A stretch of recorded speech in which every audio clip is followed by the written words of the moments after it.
Lecture de l'Évangile de Saint Jean.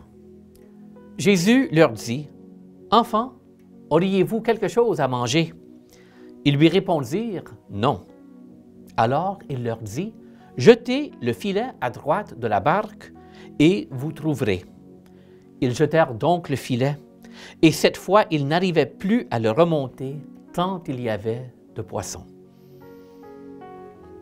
Dans ce récit de l'Évangile, les disciples ont pêché toute la nuit, mais leurs efforts n'ont porté aucun fruit ni aucun poisson. Si la folie, c'est de toujours faire la même chose et de s'attendre à des résultats différents, nous aussi, nous sommes appelés à surmonter les forces de l'inertie et de la résistance au changement pour suivre le consigne de Jésus de jeter le filet de l'autre côté de la barque.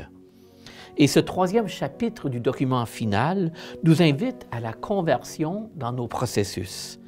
Il utilise un langage que nous associons souvent aux entreprises et aux organisations séculières. Et pourtant, la formation requise pour convertir nos processus ne se situe pas seulement au niveau administratif ou organisationnel, elle s'enracine dans de solides fondements théologiques, spirituels et bibliques. Et en regardant chacun de ces principes individuellement, nous verrons combien ils sont entreliés les uns avec les autres. Le premier, c'est le discernement ecclésial pour la mission, qui se présente avant tout comme une pratique spirituelle ancrée dans une foi vivante. Il est soutenu, bien sûr, par des intuitions spirituelles, mais il s'enrichit aussi par des connaissances qui viennent des sciences humaines et du comportement organisationnel. C'est une extension de la pratique de l'écoute pastorale individuelle à nos interactions de groupe, surtout lorsqu'un groupe est confronté à des décisions importantes qui affectent la vie de toute la communauté. La conversation dans l'esprit, telle que pratiquée au synode, est présentée comme une manière particulièrement fructueuse de procéder. Dans ces rencontres, guidées par un animateur compétent, enraciné dans la foi, les membres du groupe sont invités à prier et à réfléchir sur une question particulière, à partager ouvertement leur expérience, à écouter attentivement et profondément chacun des membres et demander à l'Esprit Saint d'indiquer les points de convergence et de consensus. C'est une pratique qui reflète un principe ancien dans l'Église, que ce qui concerne tous doit être discuté et accepté par tous. La réforme de nos processus de prise de décision est aussi essentielle en ce temps pour rebâtir la crédibilité ecclésiale. C'est une invitation à renoncer à des modèles dans lesquels l'évêque ou le curé prend les décisions de son propre chef, ou bien à l'issue d'un processus de consultation largement symbolique dont il peut ignorer les résultats.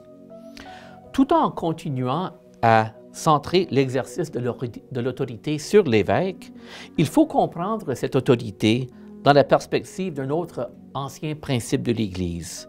Rien sans l'évêque, rien sans le conseil des anciens, rien sans le consentement du peuple. Cela nous invite à revoir nos distinctions entre les processus consultatifs et délibératifs. On veut assurer que tous ceux qui ont l'expérience et les compétences nécessaires puissent vraiment participer à la prise des décisions dans ce que le synode appelle une co-responsabilité différenciée. Les délégués au synode ont bien noté que la prise d'une décision ne conclut pas un discernement. Elle doit être accompagnée et suivie par des pratiques de responsabilité, de rendre compte, d'évaluation et toujours dans un esprit de transparence évangélique. Bien que la crise des abus de ces dernières décennies ait particulièrement marqué la conscience de l'importance de ces valeurs dans la vie de l'Église, ce n'est pas juste des valeurs séculières imposées par les médias, c'est bien sûr des valeurs aussi évangéliques. Oui, il y a un espace légitime pour la confidentialité, mais elle ne doit jamais devenir synonyme de secret ou de dissimulation. La transparence est une exigence non seulement par rapport aux décisions d'autorité, mais aussi notre façon de mettre en œuvre toutes nos priorités pastorales, nos finances, nos ressources humaines. Dans ce sens, la responsabilité et le rendre compte est une voie à double sens.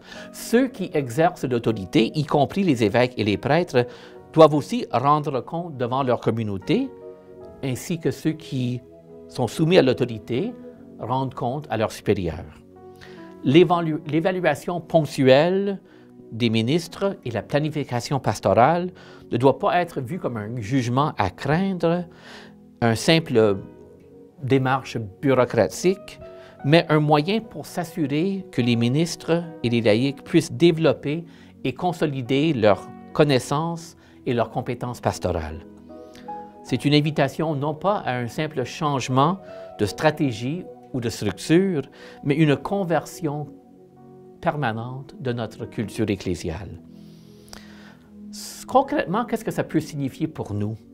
Peut-être que les instances participatives que nous avons déjà à chaque niveau, comme les conseils de pastoral, de liturgie, le conseil de la fabrique, etc., on pourrait déjà commencer à mettre en œuvre les orientations synodales ici et maintenant. Ce n'est pas suffisant juste de les rendre obligatoires, il faut aussi les rendre efficaces, responsables et fructueuses. Il faudra élargir leur composition afin qu'ils reflètent véritablement la diversité de la communauté locale qu'elle est censée représenter. Aussi, nos organes doivent procéder d'une manière qui soit vraiment synodale, s'appuyer sur la prière, la maturité spirituelle, un amour pour l'Église et la connaissance de sa riche tradition. Et surtout dans une liberté spirituelle qui nous aide à discerner non seulement ce que moi je veux, mais en se mettant à l'écoute de ce à quoi l'Esprit nous appelle en tant que communauté ensemble en ce temps et lieu. L'objectif est de fonder toutes nos décisions dans l'ouverture à l'Esprit et de les mettre en œuvre au service de la mission de l'Église. Voici le défi qui nous attend.